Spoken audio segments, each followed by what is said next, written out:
চা চাষের জন্য ল্যাটেরাইট মাটি উপযুক্ত একথা জেনেও বেলে মাটিতে চা চাষের চেষ্টা করেন আলিপুরদুয়ারের কালচিনির মেন্দাবাড়ির কৃষকরা। সেই পরীক্ষায় সফল হচ্ছেন তারা। দেখা গেল বেলে মাটিতেও চা চাষ সফল হচ্ছে।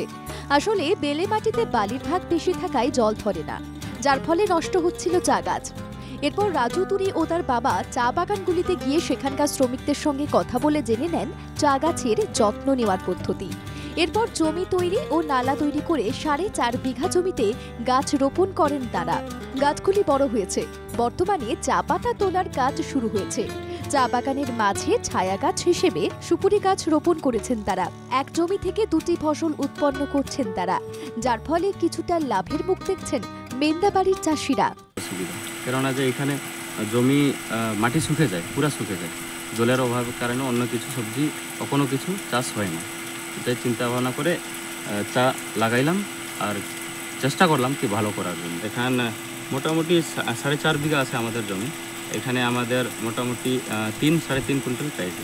আমাদের কোনো প্রাইভেট চেনা জানা আছে ওদের সঙ্গে। কৃষকরা জানান, চা বাগান সম্পর্কে ধারণা সকলের রয়েছে, তবে জমিতে চা গাছ রোপণের ভাবনা এই এলাকায় আমরা প্রথম এনেছি।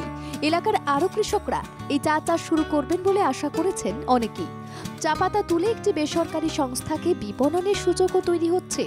ভালো জাতের চা বিক্রি হয় কেজি প্রতি 250 থেকে 260 টাকায়। সেই অনুপাতে লাভ না হওয়ায় চাষিরা চা চাষে আধুনিক পদ্ধতি ব্যবহার করছে।